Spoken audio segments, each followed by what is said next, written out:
Estabelecer uma rotina garante que o aluno perceba que a aula foi planejada para ele. Gestão de sala, o que não pode faltar no início da aula.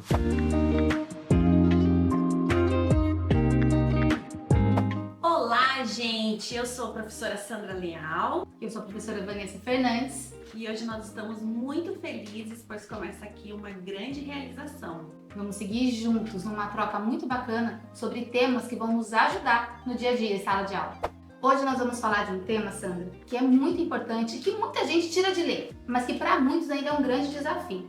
E que quando ele é bem estabelecido, tudo se transforma dentro da sala de aula. Gestão de sala de aula. Então nós separamos 5 ações para contribuir na organização dessa gestão de sala de aula. A primeira delas é sobre a importância de prever, de planejar quais serão os materiais necessários para que a sua aula aconteça de uma forma tranquila. Parece bobeira, mas não é bobeira não. Sabe aquela lista de compra? Aquele checklist que a gente tem que fazer para saber se a gente deu conta de tudo? Esse procedimento é fundamental para que você inicie a sua aula de forma organizada. Não tem situação que dificulta mais o fazer do professor do que toda hora ter que sair da sala para ir buscar algum material que esqueceu. Quando você prevê e organiza essa busca de materiais, impede que haja quebras na sistematização do que você está fazendo. E isso também contribui para que os alunos não se dispersem. Então, quando há uma sistematização, uma continuidade da sua ação enquanto professor, isso favorece a atenção da turma. Isso em qualquer segmento, tanto nos anos iniciais quanto nos anos finais. Pensa você vai estudar, você precisa organizar o seu material de modo que não seja necessário. Pega aqui, levanta, volta, traz, corre, porque tudo isso faz você interromper o raciocínio. Então, quanto mais organização a gente tem na rotina da sala de aula, nos materiais, tudo isso facilita a aprendizagem. Então, invistam nisso, um checklist sobre os materiais que vocês vão precisar. Isso vai fazer a diferença na gestão da sua sala de aula. A ação 2 também é muito importante e ela diz respeito à acolhida. Todo mundo, né, Vanessa, gosta de ser bem recebido nos locais. Não tem pior sensação do que você chegar num lugar e você é recebido com mau humor, com cara feia, mostrando que você ali não é muito bem-vindo. E muitas vezes, dentro da sala de aula, a gente confunde acolhida com dizer bom dia, boa tarde, boa noite.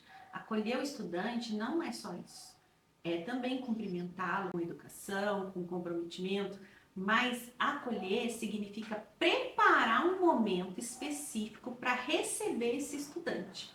Que momentos podem ser esses, por exemplo?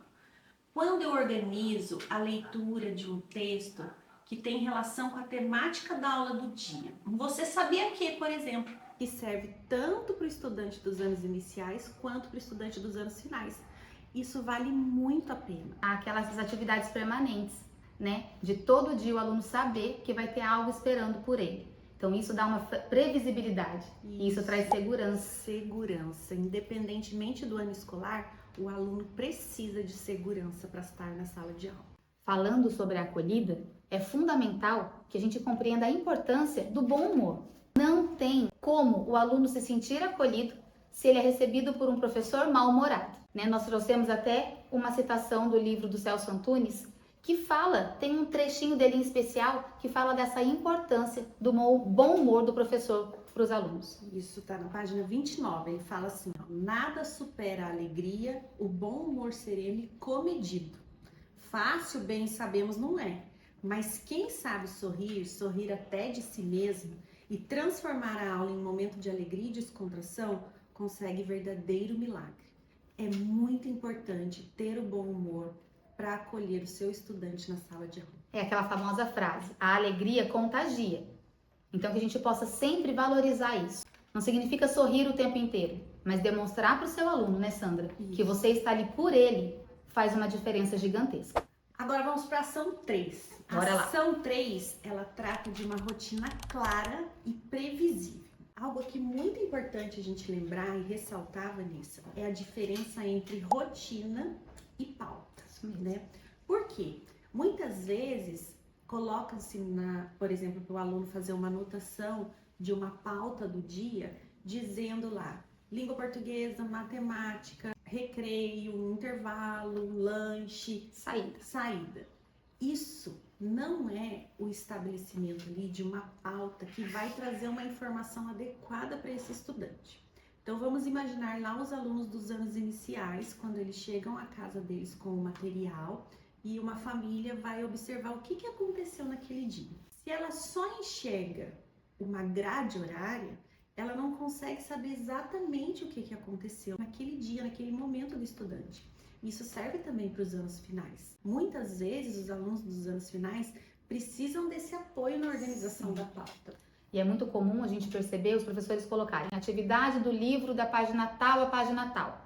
Né? Isso também dificulta a compreensão de quem está vendo aquela anotação. O que foi dito? Qual era o conteúdo daquela página?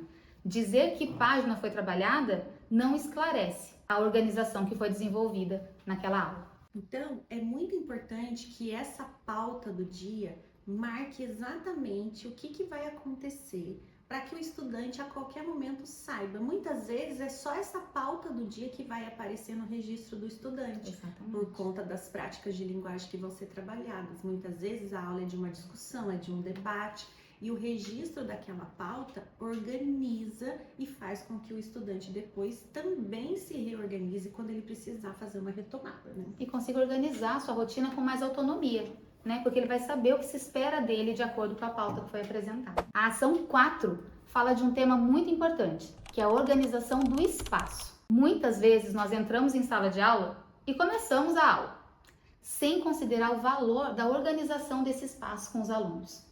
Então, pensar, antecipar qual é a organização que você vai precisar para desenvolver a atividade que você planejou é fundamental. Então, se eu vou trabalhar em duplas, se eu chegar em sala e somente falar assim, galera, se organizem em duplas, eu terei um problema grande, porque eu vou tumultuar o ambiente, eles vão se distrair, se dispersar, e aí a chance da minha aula ter sucesso é mínima. Exatamente, né? E até mesmo a gente tem que tomar cuidado com a intencionalidade na hora de fazer essa organização do espaço, né? Se eu quero trabalhar ali com um agrupamento, onde eu tenho alunos que têm mais facilidade e alunos que precisam de uma atenção maior juntos, isso precisa ser previamente estabelecido. Sim. Thelma Weiss, ela tem uma fala, né, de que são necessários alguns princípios para garantir uma boa situação didática. E um desses princípios é garantir que haja o máximo de circulação possível de informações dentro do espaço da sala de aula. Se eu não penso na organização desse espaço, se eu invisto apenas em um atrás do outro e deixo a aula acontecer, eu não estou garantindo um princípio básico, que é que essa informação circule, que haja essa troca de informações entre os alunos. Então, isso é intencionalidade. Isso é compreender a importância de organizar um espaço de acordo com o meu objetivo de ensino. Garantir um espaço, vamos pensar, num ambiente alfabetizador, né? Ter bons textos, ter boas referências. Isso é muito importante. A gente vai fazer, por exemplo, uma produção textual em etapas. E a gente tem ali um material em que o estudante consiga se apoiar para dar continuidade aos processos, isso faz toda a diferença. Então é muito importante que a gente cuide, enquanto professor, desses processos e desse ambiente favorável à aprendizagem. A organização do ambiente é primordial para o sucesso da aula. E cuidar também com a poluição de informações, né? O acúmulo de informações também no espaço não é benéfico. Às vezes a gente acredita que colocando muitas informações, eu estou contribuindo para a aprendizagem do meu aluno. E na verdade não. Eu preciso ter em sala as informações que serão úteis para que ele desenvolva as atividades e as propostas que eu tenho. Ação 4. 5. Ação 5 trata da atividade permanente. É muito importante para o estudante de qualquer ano escolar ter previsibilidade de ações que vão acontecer na aula. Por exemplo, se nos anos finais o aluno tem aula naquele dia de língua portuguesa, matemática e história, e os 3 professores começam a aula trabalhando só com levantamento de conhecimentos prévios, aquela mesma turma ela vai ter a mesma oportunidade de aprendizagem nas 3 aulas. O que é muito bacana? Que cada um saiba como que o outro vai organizar aquela rotina do dia. É importante ter essa troca entre os professores, né? Isso, porque isso vai fazer com que os alunos tenham oportunidades diferentes de aprendizagem. Já nos anos iniciais, por exemplo, quando o estudante sabe que no início da aula vai ser feita a leitura do capítulo do livro tal, ele fica ansioso aguardando por aquela leitura. E quando ela está quase acabando, ele já sabe qual é o próximo passo da aula.